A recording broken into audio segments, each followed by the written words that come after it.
understand?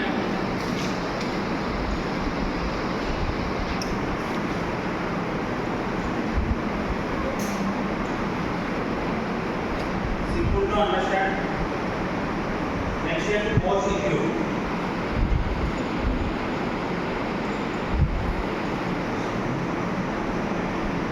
So global transfer blocks of the use are symmetrical and properties of the less memory. So next simple to understand and more secure. So in more secure ఎందుకంటే మనం key size అనేది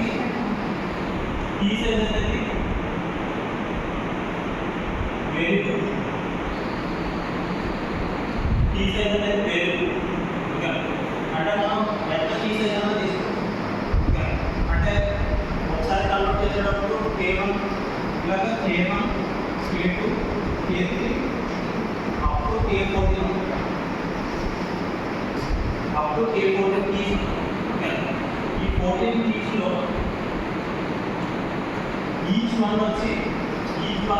1 word అంటే K1 వచ్చి 1 word అంటే ఎన్ని bits 32 bits okay 1 word అంటే 32 bits okay ఇప్పుడు ఈ సైజ్ మనం K1 తీసుకోవచ్చు K2 తీసుకోవచ్చు K3 తీసుకోవచ్చు ఇప్పుడు దీని మెయిన్ అడ్వాంటేజ్ ఏంటంటే మోర్ సెక్యూరిటీ ఎందుకంటే ఇప్పుడు మనం ఈ సైజ్ అనేది ఎంత తీసుకున్నాం అనేది అక్కడ యూజ్ చేసే యూజర్ బట్టి సో ఇప్పుడు ఈ అలగడం యొక్క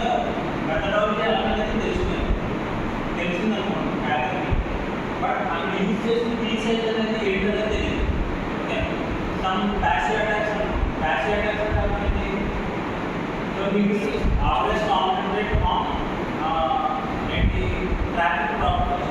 ఇన్ ద సెన్స్ దాని లెంత్ ఎంత దాని సైజ్ ఎంత ఏ లొకేషన్ కంప్లీట్ చేయడం సో ఏ లొకేషన్ కలిసింది సో దాని ప్యాటర్న్ అంతా వాడు ఫైండ్ అవుట్ చేయగలం సో ఇప్పుడు వీడు ఏంటంటే ఈ ప్యాటర్న్ కూడా ఫైండ్ అవుట్ చేయలేదు ఎందుకంటే మనం కీ అనేది వేరియబుల్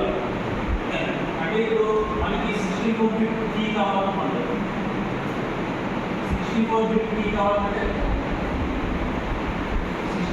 కీ కావాలంటే ఏమేమి తీసుకుంటాం మనం 32 బిట్ కావాలంటే K1 తీసుకుంటాం 64 బిట్ అంటే K1 K2 అదే 96 బిట్ అంటే K1 K2 K3 అలా ఎక్కడ వరకు తీసుకోవచ్చు K14 వరకు తీసుకోవచ్చు సో ఇప్పుడు నెంబర్ ఆఫ్ బిట్స్ అనేవి పెరిగే కొద్దీ ఆటోమేటిక్గా కీ సైజ్ పెరుగుతుంది ఇప్పుడు K14 తీసుకున్నాం అనమాట K14 తీసుకుంటే 14 into 32 ఎంత అవుతుంది